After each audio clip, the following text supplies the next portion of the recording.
Okay, સો last લેક્ચરમાં આપણે સિરિયલાઇઝિબિલિટી of transaction, સિરિયલાઇઝિબિલિટી એટલે શું? તો શોર્ટમાં એટલું હતું કે ટ્રાન્ઝેક્શન ભલે તમે કોન્કરન્ટ કરો, પેરેલલી કરો, બટ એનું આઉટપુટ જે છે એ સિરિયલ ટ્રાન્ઝેક્શન, સિરિયલ શેડ્યુલ જેવું જ આવવું જોઈએ.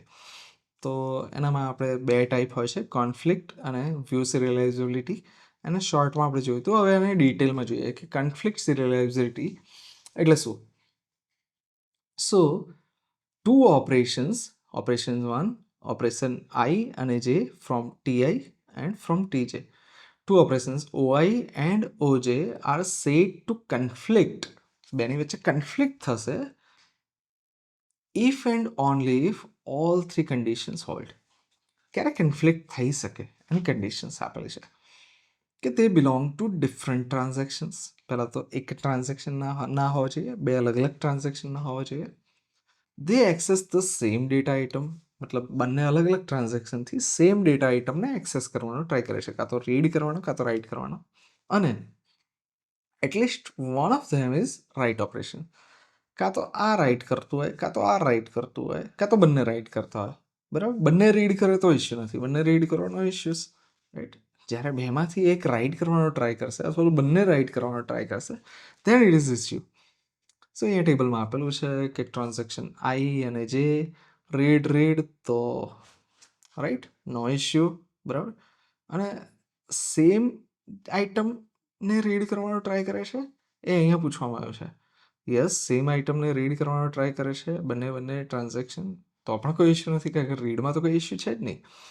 બટ સેમને યુઝ કરે છે એક્સેસ કરવાનો, રીડ રાઇટ, મતલબ કોઈ બી એક જગ્યાએ રાઇટ છે અને સેમ ઓબ્જેક્ટને એ ટ્રાય કરે છે, તો શું થશે?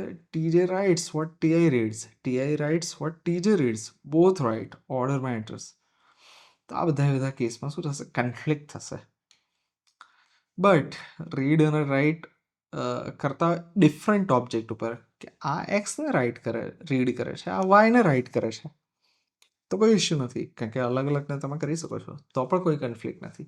તો કન્ફ્લિક્ટ માટે 3 કન્ડિશન જરૂરી છે કે ડિફરન્ટ ટ્રાન્ઝેક્શન, એક જ માંથી કન્ફ્લિક્ટ કોઈ દિવસ ના થાય, સ્વાભાવિક વસ્તુ છે. જ્યારે બે અથવા બેથી વધારે ટ્રાન્ઝેક્શન જે છે, અલગ અલગ ટ્રાન્ઝેક્શનમાં આ વસ્તુ થતી હોય, સેમ ડેટાને એક્સેસ કરતા હોય, અને બંને જે કરે ઓપરેશન્સ એમાંથી કોઈ પણ એક ઓપરેશન રાઇટ હોવું જોઈએ, રીડમાં કોઈ ઇશ્યુ નથી. That is it. તો કન્ફ્લિક્ટ શું આપણે સમજ્યું.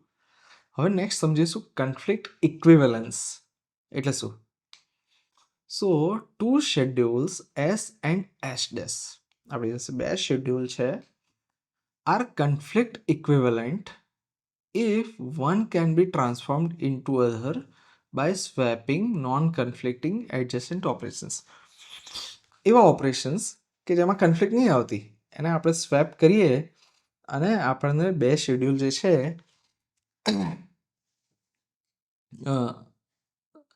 એ સેમ મળે, તો એને આપણે કન્ફ્લિક્ટ ઇક્વિવેલન્ટ કહેતા હોય છે. કે શેડ્યુલ S અને S ડેશ, આ બંને શેડ્યુલમાં જેમાં કન્ફ્લિક્ટ નહીં આવતી એને આપણે સ્વેપ કરી શકીએ, તો એનાથી જે મને મળે, તો એ બંને કેવા મળે? કન્ફ્લિક્ટ ઇક્વિવેલન્ટ શેડ્યુલ મળશે. હવે કન્ફ્લિક્ટ સિરિયલાઇઝિબિલિટી શેડ્યુલ શું મળશે? કન્ફ્લિક્ટ સિરિયલાઇઝેબલ શેડ્યુલ કોને કહેવાય? કે કયા શેડ્યુલને હું કન્ફ્લિક્ટ સિરિયલાઇઝેબલ કહી શકું કે જેને કરવાથી, પેરેલલી કરવાથી પણ કન્ફ્લિક્ટ ન થાય, રાઈટ, અને સિરિયલ જેવું મને આઉટપુટ આપે. A schedule S is conflict serializable if it is conflict equivalent to some serial schedule. મતલબ એક સિરિયલ શેડ્યુલથી જે આઉટપુટ મળતું હોય એવું સેમ આઉટપુટ જો મને કોઈ બીજા શેડ્યુલથી જે કેવું છે, કોન્કરન્ટ છે, બરાબર, તો એને કહેવાય કન્ફ્લિક્ટ ઇક્વિવેલન્ટ. કે મારું શેડ્યુલ અને મારું કોન્કરન્ટ શેડ્યુલ એ બંને કન્ફ્લિક્ટ ઇક્વિવેલન્ટ છે, મતલબ બંનેમાં જે કન્ફ્લિક્ટ આવે છે એ સેમ આવે છે, તો એને કહેવાય કન્ફ્લિક્ટ સિરિયલાઇઝેબલ. ટેસ્ટિંગ કઈ રીતે કરશું કન્ફ્લિક્ટ સિરિયલાઇઝેબિલિટીનું? સો એના માટે આપણે એક પ્રિસિડન્સ ગ્રાફ કરીને આવતું હોય છે, એનો યુઝ કરશું. તો શું કરશું, કઈ રીતે કરશું કે create one node for each transaction TI. દરેક ટ્રાન્ઝેક્શન માટે આપણે એક નોડ બનાવીશું. આપણે નોડને ગ્રાફ થિયરીમાં અલગ અલગ ગ્રાફ કઈ રીતે બનાવવા એ જોઈ ચૂક્યા છીએ. તો નોડમાં શું લઈશું આપણે? અલગ અલગ ટ્રાન્ઝેક્શન્સ લઈશું. Draw directed edge TI to TJ if any operation of TI conflicts with and precedes an operation of TJ. TI અને TJ આ બે વચ્ચે જો કંઈ કન્ફ્લિક્ટ આવે તો તમારે એક એજ બનાવવાની, right? The schedule is conflict serializable if and only if the precedence graph has no cycle. કે જો કોઈ સાયકલ્સ ન બનતી હોય એનો મતલબ એ કે તમે આને સિરિયલ ઓપરેશન્સ તરીકે સોલ્વ કરી શકો. જો સાયકલ બને છે it is not solvable, right?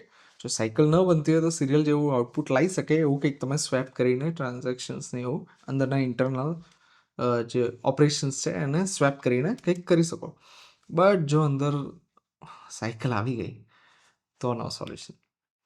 Example અહીંયા આપેલું છે કે ક્યારે ક્યારે એજ તમારે કરવાની. જે આપણે કીધું એ write read read write write write કોઈ બી એક જગ્યાએ રાઈટ આપ્યું એનો મતલબ એ કે તમારે એજ ત્યાં ખેંચવાની. That is conflict. કન્ફ્લિક્ટ ક્યારે આવશે? સેમ ઓબ્જેક્ટ ઉપર બે જણા મિનિમમ એક રાઈટ ઓપરેશન કરે. કાં તો આ રીડને આ રાઈટ કરે, કાં તો આ રાઈટને આ રીડ કરે, કાં તો બંને રાઈટ કરે, બરાબર?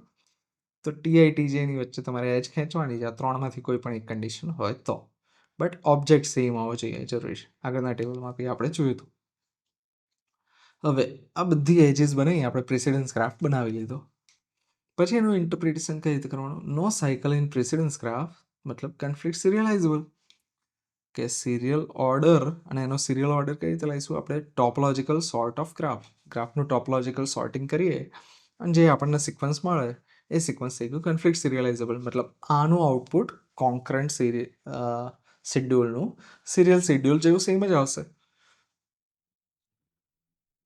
પણ જો સાયકલ એક્ઝિસ્ટ, જો સાયકલ જે છે એની અંદર બને છે મતલબ TI/TJ એટલે કે T1 થી T2 અને T2 થી T1 જાય છે, આવું કંઈક થાય છે તો not conflict serializable, can not reorder operations to make it serial. તમે ગમે એટલું સ્વેપ કરો ટ્રાન્ઝેક્શનની અંદરના ઓપરેશન્સને, બટ તમે સિરિયલમાં જે સેમ આઉટપુટ મળતું હોય સ્ટેબલ આઉટપુટ એવું તમે પેરેલલી લાવી જ ના શકો. દેર ઇઝ કન્ફ્લિક્ટ જે તમે રિઝોલ્વ નહીં કરી શકો શોર્ટમાં. સો એનું વર્કડ એક્ઝામ્પલ અહીંયા આપેલું છે કે કયા કેસમાં તમે બે પેરેલલ કોન્કરન્ટ ટ્રાન્ઝેક્શનને સિરિયલાઇઝ કરી શકો છો અને કયા કેસમાં નહીં કરી શકતા.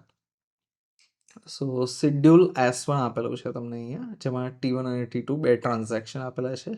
Read A write A, read A write A, read B write B, read B write B, રાઈટ? જોતા જ એકદમ ઇઝીલી લાગે છે કે ચલો સમજ્યા, આને તો પેરેલલી કરીએ કે સિરિયલી કરીએ સેમ આઉટપુટ આવી જ જશે, કોઈ ઇશ્યુ નહીં થાય, રાઈટ? તો એવા જ એક્ઝામ્પલથી આપણે સ્ટાર્ટ કરીએ છીએ જે આપણને માઇન્ડથી ખબર છે કે નહીં આમાં કોઈ ઇશ્યુ છે જ નહીં, આપણે પેરેલલી કરી શકીએ એમ છે. ચાલો પ્રેસિડન્સ ગ્રાફ કઈ રીતે બનાવીશું કે સ્ટેપ 2 અને 3, સ્ટેપ 2 અને 3. સ્ટેપ 2માં થાય છે રાઇટ A, સ્ટેપ 3માં થાય છે રીડ A. મતલબ એક રાઇટ એક રીડ, એક રાઇટ એક રીડ, એક રાઇટ એક રીડ. શોર્ટમાં તમને દેખાય છે T1 થી T2, then આ, રાઈટ? T1 થી T2, right? Step 2 to 3 T1 writes A before T2 reads A, બરાબર? તો શું થશે? T1 થી T2 ઉપર આપણે એજ બનાવીશું. નેક્સ્ટ સ્ટેપ નંબર 2 અને 4, તો શું થશે? T1 writes A, T1 જે છે એ રાઇટ કરે છે એને, અને T2 જે છે એ રાઇટ કરે છે એને, બરાબર? T1 writes A before T2 writes A, બે રાઇટની વચ્ચેનું રાઇટ રાઇટ, આ રાઇટ અને રાઇટ. નેક્સ્ટ આવે છે કે T1 writes B before T2 writes B, આ રહ્યું રાઇટ અને રાઇટ. સો તમે જોઈ રહ્યા છો બધામાં T1 અને T2 જે છે આ ટાઈપની એજ જે છે એ તમારે બનાવવાની થાય છે. સો આની અંદર નો સાયકલ, કન્ફ્લિક્ટ સિરિયલાઇઝેબલ, સિરિયલ ઓર્ડર શું છે? પહેલાં T1 કરવાનું પછી T2 કરવાનું, સિમ્પલ. હવે અહીંયા તમને એક્ઝામ્પલ આપેલું છે કે એવું કે જેને તમે સોલ્વ ના કરી શકો એવી કન્ફ્લિક્ટ કે રીડ A, આ પણ રીડ A પછી રાઇટ કરે પછી આ રાઇટ કરે. જો તમે જો સેન્ડવિચ થાય છે, રીડ રાઇટની વચ્ચે રીડ રાઇટ સેન્ડવિચ થાય છે, જો ધ્યાનથી જુઓ તો, રાઈટ? જોઈને જ ખ્યાલ આવે કે અહીંયા કંઈક તો ડખો થવાનો છે, રાઈટ? તો સ્ટેપ 3 અને 4 આ જો ધ્યાનથી ટી અને 4 T2 રાઇટ્સ એ બિફોર T1 રાઇટ્સ એ. તો T2 અને પછી T1, તો T2 થી T1 વાળી એજ આવશે આમાં. નેક્સ્ટ સ્ટેપ 1 અને 3માં સ્ટેપ 1 સ્ટેપ 3 રીડ અને રાઇટ. તો શું હશે T1 રાઇટ્સ રીડ એ બિફોર T2 રાઇટ્સ એ. તો T1 થી T2 ની એજ આવશે. તો આ એક એજ આવી, આ એક એજ આવી, બે એજ આવી, આખી લૂપ બની ગઈ. હજી બીજા પર છે લૂપ, બરાબર, એ સેમ લૂપ રિપીટ થશે 6 7 અને એની અંદર સેમ વસ્તુ થાય છે. સો શોર્ટમાં લૂપ બની ગઈ છે અહીંયા. તો લૂપ બને એનો મતલબ એ કે હવે આને તમે ગમે એટલું ઉપર નીચે કરવા જાઓ but you can not solve the conflict. હવે 3 ટ્રાન્ઝેક્શનનું એક્ઝામ્પલ લઈએ આપણે. આગળ 2 ટ્રાન્ઝેક્શનનું એક્ઝામ્પલ લીધું, 3 ટ્રાન્ઝેક્શનનું એક્ઝામ્પલ લઈએ. Read write write write read read, બરાબર, 1 2 3 4 5 6 આ રીતે આપેલું છે. સ્ટેપ 1 અને 2માં શું થાય છે, અહીંયા રીડ ને અહીંયા રાઇટ ડેફિનેટલી. તો શું આવશે 1 થી 2નો એરો આવશે. નેક્સ્ટ રાઇટ રાઇટ છે તો 1 થી 3નો પણ એરો આવશે. આ કયા માટે લીધું છે, આ સ્ટેપ 1 અને 3માં. યસ, 1 2 લીધું, 1 3 લીધું, તો 1 થી 2નો એરો, 1 થી 3નો એરો અહીંયા આપણે ડ્રો કરી દીધો છે. 1 થી 2 અને 1 થી 3 આનો એરો આપણે ડ્રો કરી ચૂક્યા છીએ. હવે નેક્સ્ટ જે છે 1 2 1 3 આવી ગયો. હવે 2 થી ચાલુ કરીએ આપણે. તો 2 થી 3 ડેફિનેટલી કઈ લાઈન આવશે, સ્ટેપ 2 3 રાઇટ રાઇટ, તો પણ 2 3નો એરો આવશે. 2 અને 4 જે અહીંયા શેડ્યુલ જે છે, નહીં 2 અને લાઈન નંબર 2 અને 4, તો લાઈન નંબર 2 અને લાઈન નંબર 4, તો 2 અને 1ની વચ્ચે એરો આવશે 2 to 1, અને લાઈન નંબર 5 અને 6, 5 અને 6, તો શું આવે છે 5 અને 6માં શું થાય છે, રીડ અને રાઇટ T2 અને T3ની વચ્ચે. તો શું આવશે T2 થી T3. સો આટલું કર્યા પછી આવો કંઈક પ્રિસિડન્સ ગ્રાફ આવશે. સો આની વચ્ચે જે છે એ સાયકલ બને છે, રાઈટ. એનો મતલબ એ કે નોટ કન્ફ્લિક્ટ સિરિયલાઇઝેબલ. આને પણ તમે સોલ્વ ન કરી શકો. સો નોન નિગોશિયેબલ રૂલ જે છે એ અહીંયા તમને આપેલા છે કે કન્ફ્લિક્ટ જે છે અને સ્વેપ તમે કઈ રીતે ક્યારે કરી શકો, ક્યારે ન કરી શકો. So the 3 non-negotiable rules: simplify every transaction, read of queue and write of queue operations. 2 operations conflict when all 3 hold simultaneously. આજે આપણે કન્ડિશન કીધી કન્ફ્લિક્ટ માટેની, એ 3 કન્ડિશન આપેલી છે.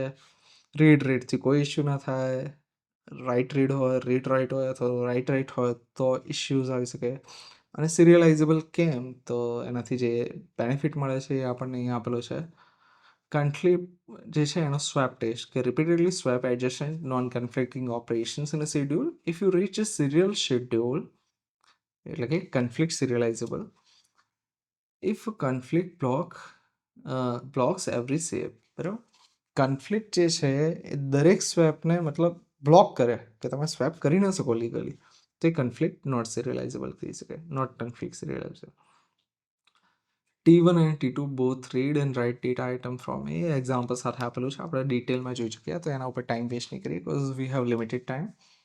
સો હવે નેક્સ્ટ જે છે કન્ફ્લિક્ટ સિરિયલાઇઝેબિલિટી, કે એક્ઝેક્ટલી જે કન્ફ્લિક્ટિંગ હોય એવા સ્ટેટમેન્ટને આપણે મતલબ ચેક કરી શકીએ કે આ જે પેરેલલ કોન્કરન્ટ ઓપરેશન્સ છે એને આપણે સિરિયલ વેમાં કરી શકશું, આને નહીં કરી શકીએ.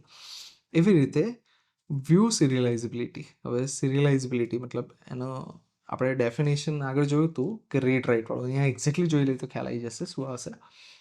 સો 2 schedules S and S' are view equivalent. જે રીતે પેલામાં કન્ફ્લિક્ટ ઇક્વિવેલન્ટ હતા, કે મતલબ સિરિયલ જેવું આઉટપુટ આપે તો એને કન્ફ્લિક્ટ ઇક્વિવેલન્ટ આપણે કહેતા હતા.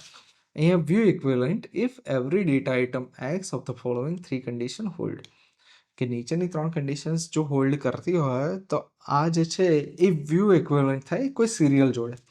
અલ્ટિમેટલી આપણે સિરિયલ શેડ્યુલ જોડે જ કમ્પેર કરીએ છીએ કે કોન્કરન્ટ જે છે એ ટ્રાન્ઝેક્શનમાં આવી કંઈક કન્ડિશન આવતી હોય તો એ વ્યૂ ઇક્વિવેલન્ટ છે, બરાબર.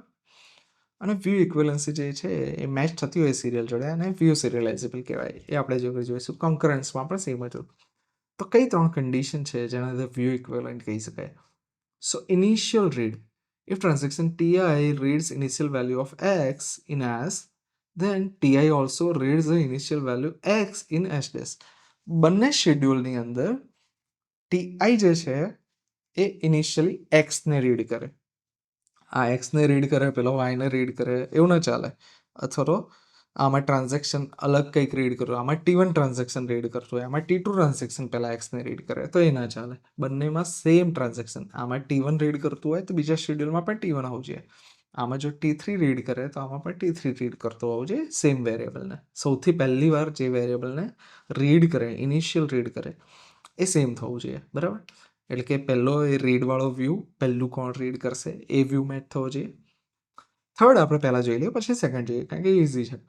If TI performs the final write in X of X in S, એક શેડ્યુલમાં ટીઆઈ જે છે, એટલે કે ફોર એક્ઝામ્પલ T3 લઈ લઈએ, જો એ ફાઇનલ રાઇટ કરતો હોય તો TI must also perform the final write of X in S dash. મતલબ ઇનિશિયલ રીડ, ફાઇનલ રાઇટ બંને શેડ્યુલની અંદર સેમ હોવું જોઈએ, સેમ ટ્રાન્ઝેક્શનવાળા, રાઈટ. આની અંદર T2 વાળું ટ્રાન્ઝેક્શનમાં થતું હોય તો આમાં પણ T2 ટ્રાન્ઝેક્શનમાં થવું જોઈએ, આમાં T4માં થતું હોય તો આમાં પણ T4માં થવું જોઈએ. કઈ બે વસ્તુ? ઇનિશિયલ રીડ અને ફાઇનલ રીડ, રાઈટ. એ બેની વચ્ચે updated read. If TI reads value X return by TJ in S, એટલે કે ટીઆઈ જે છે એ એક્સની વેલ્યુ ટીજે દ્વારા જે લખી હોય એ રીડ કરતું હોય, તે સેમ આમાં પણ થવું જોઈએ. Then TI must read the value of X return by the same TJ in, કે T4ની રાઇટ કરેલી વેલ્યુ જો T2 રીડ કરતું હોય તો બીજામાં પણ T4ની રાઇટ કરેલી વેલ્યુ T2 જ રીડ કરતું જોઈએ. મતલબ T4 T2 તો T4 T2, T1 T5 તો T1 T5. મતલબ રાઇટ કરેલી વેલ્યુ કોણ રીડ કરે છે એ સેમ રહેવું જોઈએ. ઇનિશિયલી કોણ રીડ કરે છે સેમ રહેવું જોઈએ. અપડેટ થયા પછી રીડ કોણ કરે છે એ પણ સેમ થવું જોઈએ. અને છેલ્લું રાઇટ કોણ કરે છે એ પણ સેમ હોવું જોઈએ. શું સેમ રહેવું જોઈએ? ટ્રાન્ઝેક્શન, કયું ટ્રાન્ઝેક્શન જે તે શેડ્યુલમાં એ કામ કરે છે, જે તે ઓર્ડર ઉપર, જે તે વેલ્યુ ઉપર, એ વસ્તુ સેમ રહેવું જોઈએ. A schedule is view serializable if it is view equivalent to some serial schedule. કે જો આ ત્રણ કન્ડિશન ફોલો થતી હોય, મતલબ એ વ્યૂ ઇક્વિવેલન્ટ છે કોઈ સિરિયલ ટ્રાન્ઝેક્શન જોડે, એવું આપણે એને કહી શકીએ. સો એનું એક્ઝામ્પલ અહીંયા આપેલું છે કે step number 1 2 3 4 T1 T2 T3, અને અહીંયા કંઈક એક્ઝામ્પલ આપેલું છે. આ એક શેડ્યુલ આપેલું છે અને સિરિયલ ઇક્વિવેલન્ટ અહીંયા તમને આપી દીધેલું છે. ઓકે, સો વ્યૂ સિરિયલાઇઝિબિલિટીનું એક્ઝામ્પલ જે છે એ અહીંયા આપેલું છે. સો અહીંયા તમને એક એક્ઝામ્પલ T231, મતલબ આને જો તમે ઉલટું પુલટું કરીને જો અહીંયા અરેન્જ કરો કે પહેલાં T2 પછી T3 અને પછી T1 થતું હોય, એ વાળા કેસમાં જો તમે ટ્રાય કરશો તો ફોર એક્ઝામ્પલ આ એક સિરિયલ શેડ્યુલ આપેલું છે અને આ જે છે એક બીજું તમને શેડ્યુલ આપેલું છે જે તમે પેરેલલી ટ્રાય કરો છો. For example in S T1 reads initial value of A, એટલે કે એની વેલ્યુ સૌથી પહેલાં કોણ વાંચે છે, રીડ કરે છે, તો T1 રીડ કરે છે, right. But in serial schedule T231, જો તમે 2 3 અને 1 એનો જો તમે ટ્રાય કરો તો શું થશે? એ કેસની અંદર સૌથી પહેલાં T1 reads after T3 right, કે પહેલાં T3 જે છે એને રાઇટ કરે છે પછી T1 રીડ કરે છે. તો ઇનિશિયલ નથી કરતું એટલે મિસમેચ છે. T23 T1 T2 T3 અને T1 વાળી જે શેડ્યુલ આવશે એની અંદર તમને ઇશ્યુ દેખાશે, રાઈટ. બટ એ સેમ વસ્તુ જો આપણે આને આ સિક્વન્સમાં કરીએ કે ટ્રાય સિરિયલ T1 T2 અને T3, આ જે સ્ટેપ આપણે જો આ સિક્વન્સમાં કરીએ તો T1 રીડ્સ ઇનિશિયલ એ, બરાબર. તો આની અંદર જો સૌથી પહેલાં ઇનિશિયલ એ કોણ વાંચે છે? સૌથી પહેલાં T1 વાંચે છે, right. T3 does the final write, આની અંદર જો ફાઇનલ રાઇટ કોણ કરે છે? T3 કરે છે એની value, right. Same as step 3 in S, બરાબર. સ્ટેપ 3 જે છે એની અંદર ફાઇનલ રાઇટ કરે છે, આની અંદર બી સેમ રીતે ફાઇનલ રાઇટ આ કરે છે. Updated recheck in S T1 reads initial A not write from another T, right. એ પણ કરતું હોય છે અને ફાઇનલ રાઇટ જે છે એ પણ બંનેની અંદર મેચ થતું હોય છે. તો આ જે છે વ્યૂ ઇક્વિવેલન્ટ છે. This is view equivalent two serial schedule T1 T2 and T3, એવું અહીંયા કહેવા માંગે છે. હવે નેક્સ્ટ જે બીજું એક્ઝામ્પલ આપ્યું એમાં તમને બતાવશે કે કયું કયું કામ કરે છે, કયું નથી કરતું. ફોર એક્ઝામ્પલ ઇનિશિયલ રીડ જે છે આ ટેબલની ઉપર આપણે ચેક કરીએ. શેડ્યુલ એસ અને અલગ અલગ પોસિબલ કોમ્બિનેશન્સ આપેલા છે. કયા પોસિબલ કોમ્બિનેશનમાં વ્યૂ સિરિયલાઇઝેબિલિટી પોસિબલ હોઈ શકે? સૌથી પહેલાં ઇનિશિયલ રીડની વાત કરીએ આપણે. ઇન એસની અંદર શું છે? T1 reads the initial value of Q. ક્યુની વેલ્યુ સૌથી પહેલાં કોણ વાંચે છે? તો T1 વાંચે છે. તો આપણી પાસે જે કંઈ પણ ટ્રાન્ઝેક્શન આપણે કન્ફ્લિક્ટ ઇક્વિવેલન્ટ વ્યૂ સિરિયલાઇઝેબલ જોઈએ તો એની અંદર બી આપણે સેમ થવું જોઈએ. So any equivalent serial schedule must also have T1 read the initial value of key. So સૌથી પહેલા T1 આવવું જોઈએ, ફાઇનલ થઈ ગયું. So this forces T1 first in the serial order. Only order options T1, T2, T3 and T1, T3, T2. એટલે કે પહેલા જે બે ઓપ્શન્સ છે જેમાં T1 ફર્સ્ટ આવવું જોઈએ એ હવે લોક થઈ ગયું. જો તમારે ઇક્વિવેલન્ટ જોઈતું હોય તો આ બે જ હોઈ શકે, રાઈટ? હવે પહેલું ઇનિશિયલ રીડ આપણે જોઈ લીધું, એના પ્રમાણે આપણી પાસે બે ઓપ્શન આવ્યા. હવે નેક્સ્ટ જે છે ફાઇનલ રાઇટ વાળું જોઈ લઈએ. In S the last write to Q. કોણ કરે છે last write to Q? T2. T2's write queue at step number 5 is last write to queue.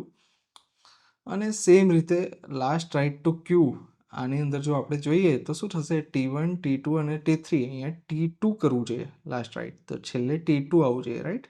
તો T1 થી સ્ટાર્ટ થાય, T2માં એન્ડ થાય. આ જે વાળો ઓપ્શન છે એ રહેશે, પેલો ઓપ્શન નીકળી જશે. અને તમારે જો મેચ કરવું હોય તો આ પણ તમે મેચ કરી શકો છો. આ કન્ડિશન પણ અહીંયા જે છે એ મેચ થવી જોઈએ, પણ આની અંદર નથી થતી, રાઈટ? તમે આ T1, T3, T2 જે છે એની અંદર આ વાળી કન્ડિશન જો મેચ કરવાનો ટ્રાય કરશો તો એ નથી થતી. એનો મતલબ એ થયો કે ધીઝ ટુ શેડ્યુલ્સ, આની અંદર એવો કોઈ પણ શેડ્યુલ નથી કે જે વ્યૂ ઇક્વિવેલન્ટ હોય, એટલે કે વ્યૂ સિરિયલાઇઝેબિલિટી ફોલો નથી કરતી. Now, what is blind write and view serializability?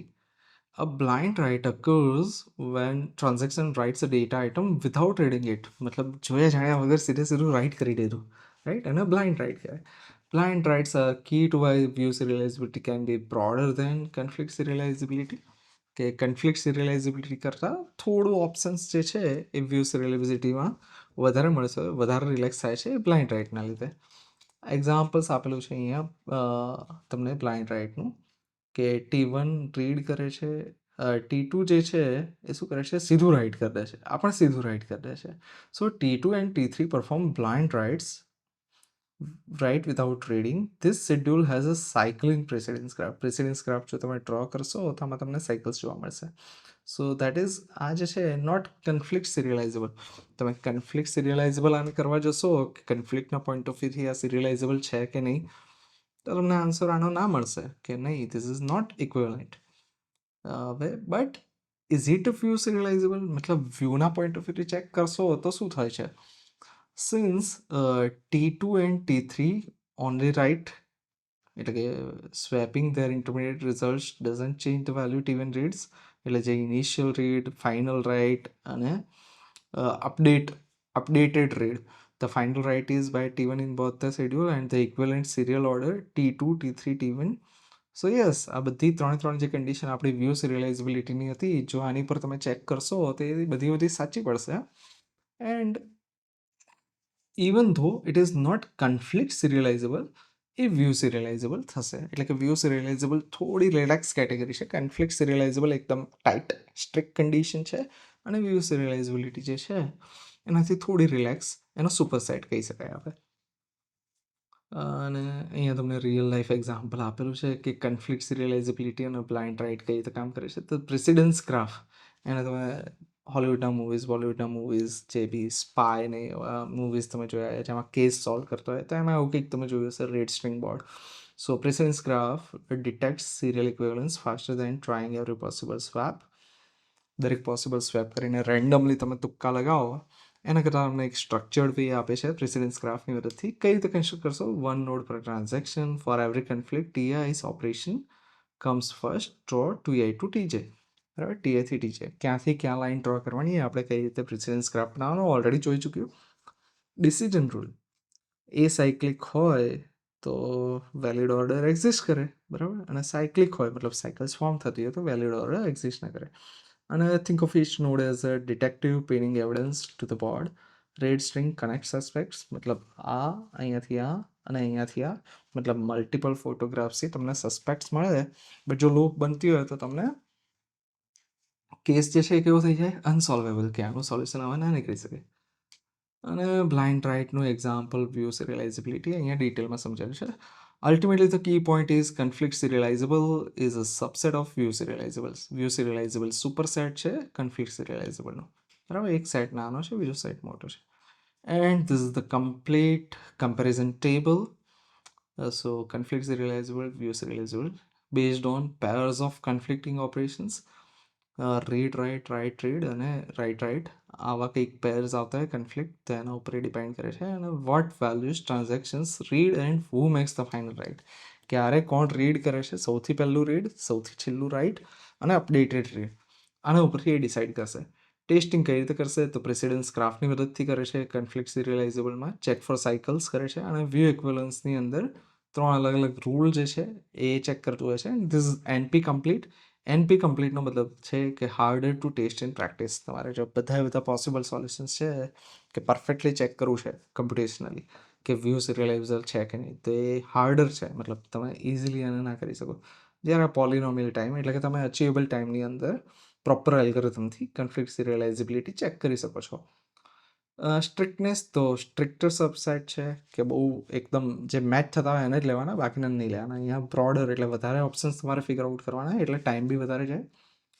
Blind rights આની અંદર પરમિટેડ નથી, આની અંદર પરમિટેડ છે. Relationship every conflict serializable is also view serializable but vice versa is not true, એવું કહેવા માગે છે. અને widely use in practice conflict serializability તમે ઇઝીલી કેલ્ક્યુલેટ કરી શકો છો, એટલે વાઇડલી યુઝ થાય છે અને મિનિંગફુલ પણ છે. જ્યારે વ્યૂ સિરિયલાઇઝિબિલિટી થિયોરેટિકલી ઇન્ટરેસ્ટિંગ છે કે જે કેસમાં આપણે આના અચીવ કરી શકીએ, કંઈક આ તો ટ્રાય કરીએ, બટ રેરલી ડાયરેક્ટલી યુઝ, કારણ કે બધા ઓપ્શન્સ ફિગર આઉટ કરવા માટે it is NP complete problem. So harder to test કે કયા કયા ઓપ્શન્સ છે આપણી પાસે. So this is all the possible schedules. એની અંદર વ્યૂ સિરિયલાઇઝેબલ, એની અંદર conflict serializable, which is also a serial, right? So that was it about conflict and view serializability. મતલબ કઈ રીતે તમે કોન્કરન્ટલી ઓપરેશન્સ કરો અને સિરિયલ જેવું ઇક્વેલન્ટ તમને રિઝલ્ટ લાવી આપે. નેક્સ્ટ છે કી ટર્મ્સ આપણે જોઈશું કોન્કરન્સી રિલેટેડ, જે અમુક બાકી રહી ગયા છે બટ જીટીયુમાં ઘણીવાર પૂછાતા હોય છે. So concurrency control ensures that concurrent execution of transaction produces serializable results preventing data inconsistency anomalies. આપણે ઓલરેડી જોઈ ચૂકી છે કે કોન્કરન્ટ થવું જોઈએ બટ સિરિયલાઇઝેબલ હોવું જોઈએ શેડ્યુલ, રાઈટ. લોક બેઝ પ્રોટોકોલ અને ટાઈમ સ્ટેમ્પ બેઝ પ્રોટોકોલ, બે અલગ અલગ કેટેગરી આવતી છે. લોકની અંદર શું થાય કે shared lock as multiple transactions can read, no transaction allowed, no write allowed. મતલબ એક લોક હોય જેની ચાવી જે પહેલું આવે એને મળી જશે, જ્યાં સુધી એ બધું કામ ના પતી જાય ત્યાં સુધી ચાવી એની પાસે રાખશે, બીજા કોઈ ટ્રાન્ઝેક્શન એ કરી જ નહીં શકે. સો shared lock, multiple transactions can read, no write allowed. Exclusive lock, only one transaction can read and write. Two phase locking એટલે કે growing phase acquire locks, no release, અને shrinking phase release locks, no acquire. આ category હોતી હોય છે. અને time stamp બેઝમાં શું હશે, ઈ transaction T is assigned unique time stamp when it starts. જ્યારે ટાઈમ કોઈ ટાસ્ક જે છે ટ્રાન્ઝેક્શન એનું સ્ટાર્ટ થાય ત્યારે ટાઈમ સ્ટેમ્પ આપી દેવાનો. Operations are ordered based on time stamp, કે પહેલું આવ્યું બીજું આવ્યું. Thomas's right rule allows some absolute blind rights to be ignored. અને આની અંદર ટાઈમ સ્ટેપ બેઝ તમે અલોકેશન કરતા જાઓ છો તો ડેડલોકનો સવાલ નથી આવતો. બટ યસ, ડેડલોક જે છે એને અવોઇડ કરવા માટે આ બે આપણી પાસે ઓપ્શન છે. But what is deadlock exactly એ પણ જોઈ લઈએ. Deadlock occurs when two or more transactions waiting for each other to release locks. તમે ટ્રાફિક સિગ્નલમાં આપણે ત્યાં જોઈએ ને કે એકને આમ જવું હોય બટ આની ગાડી આમ હોય, બટ ત્યાં બીજી એક ગાડી હોય આગળ, અને પછી એની આગળ પાછી આ ગાડી હોય, તો એક આખું સર્કલ બની જાય કે આ નીકળે તો આ નીકળશે, રાઈટ. એને ડેડલોક કહેવાય. સો deadlock occurs when two or more transactions are waiting for each other to release locks, so none can proceed. મતલબ આની રાહ જોવે, આની રાહ જોશે, સો કોઈ પણ આગળ નહીં વધી શકે. T1 holds lock on A. T1 જે છે એણે એને લોક કર્યો છે અને બીની રાહ જોવે છે. T2 holds lock on B અને એની રાહ જોવે છે. neither can proceed. So deadlock prevention માટે વેઇટ ડાય અથવા વાઉન્ડ વેઇટ ડાયની અંદર મતલબ ઓલ્ડર ટી જે જૂનું છે એ વેઇટ કરે અને યંગર જે છે એ અવોઇડ કરે, તો એને કહેવાશે વેઇટ ડાય. અને વાઉન્ડ વેઇટની મતલબ એ થયો કે ઓલ્ડર ટી જે છે એ નાનાને વાઉન્ડ કરશે અને યંગર ટી વેઇટ કરશે, રાઈટ. બે અલગ અલગ સ્ટ્રેટેજી જે એકબીજાથી ટોટલી ઊંધી છે એ આપણે આપેલી છે. બેમાંથી કોઈ પણ આપણે યુઝ કરી શકતા હોય છે. Deadlock detection and recovery use weight four graph node પર transaction.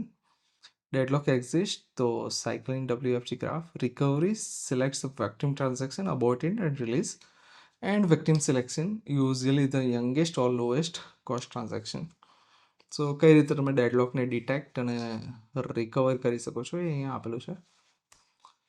And recovery from failures, મતલબ સિસ્ટમ તમારી ફેલ થઈ તો કઈ કઈ રીતે તમે રિકવર કરી શકો છો. તો ટ્રાન્ઝેક્શન ફેલિયર એટલે કે logic error, constraint violation, deadlock, આ બધા કેસમાં ટ્રાન્ઝેક્શન અપોર્ટ થશે એટલે એને ટ્રાન્ઝેક્શન ફેલિયર કહેવાય. બીજું આવે સિસ્ટમ ફેલિયર, મતલબ પાવર લોસ થયો, ઓએસ ક્રેશ થઈ, ઇન મેમરી ડેટા લોસ થયો, સ્ટેબલ સ્ટોરેજ જે છે એ ઇન્ટેક્ટ થયું, તેને સિસ્ટમ ફેલિયર કહેવાય. મીડિયા ફેલિયર, ડિસ્ક ક્રેશ થઈ, requires backup restore plus log repair. તો અલગ અલગ ટાઈપના ફેલિયર્સ જે છે અહીંયા આપેલા છે. આટલા ફેલિયર્સ જે છે પોસિબલ હોઈ શકે, ઘણા બધા બીજા પણ છે. અને એના ઓપ્શન્સ શું છે, તો ઓપ્શન્સ છે રાઇટ અહેડ લોગિંગ, એટલે કે rule log records must be return to stable storage before the actual database changes.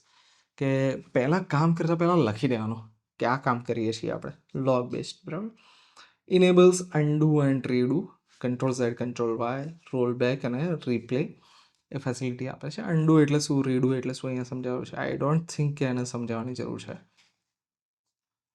So that was it about this TBMS course, specifically unit number 5. આજના લેક્ચરમાં યુનિટ 5માં આપણે જોયું ટ્રાન્ઝેક્શન શું છે, એની acid properties, schedule કોને કહેવાય, સિરિયલ શેડ્યુલ કોને કહેવાય, સિરિયલાઇઝેબલ શેડ્યુલ એવી શેડ્યુલ કે જે સિરિયલ ઇક્વિવેલન્ટ હોઈ શકે, કન્ફ્લિક્ટ કોને કહેવાય, કન્ફ્લિક્ટ સિરિયલાઇઝેબલ, વ્યૂ સિરિયલાઇઝેબલ, અને બીજા ઘણા બધા ઇમ્પોર્ટન્ટ રૂલ્સ. GTના PIQs જે રિલેટિવલી સિમ્પલ હોય છે, કે explain concept of transaction with example, properties of transaction with example, જેમાં એસિડ પ્રોપર્ટીઝ આવે, define the transaction with example, explain properties of transaction in DBMS, બ્રેકેટમાં એસિડ લખેલું છે, list and explain ACID ACID ACID ACID most famous છે, GTનું favourite છે, ઘણી વાર પૂછાતું હોય છે. એક્સપ્લેન સ્ટેટ્સ ઓફ ટ્રાન્ઝેક્શન જે આપણે જોયું હતું એ, એક્ટિવ, પછી ફેઇલ્ડ, પાર્શિયલી કમિટેડ, એવી સ્ટેટવાળું. List various database operations of transaction, read write commit roll back, explain conflict serializability જે જસ્ટ આપણે જોયું એ, અને વ્યૂ સિરિયલાઇઝેબિલિટી. કન્ફ્લિક્ટ અને વ્યૂ સિરિયલાઇઝેબિલિટી પણ એવું જ છે. You can see most ask, જોઈ લો, મતલબ લગભગ દરેક પેપરમાં તમને જોવા મળી શકે, બરાબર. અને પછી જે મોસ્ટ ફેમસ હોય તો એ કંઈક તમારું એસિડ પ્રોપર્ટીઝ છે, અલગ અલગ ક્વેશ્ચનના ફોર્મેટમાં આપ્યું છે, બટ એ પણ ખૂબ જ વારગડી પૂછાતો એ ક્વેશ્ચન છે. So thank you.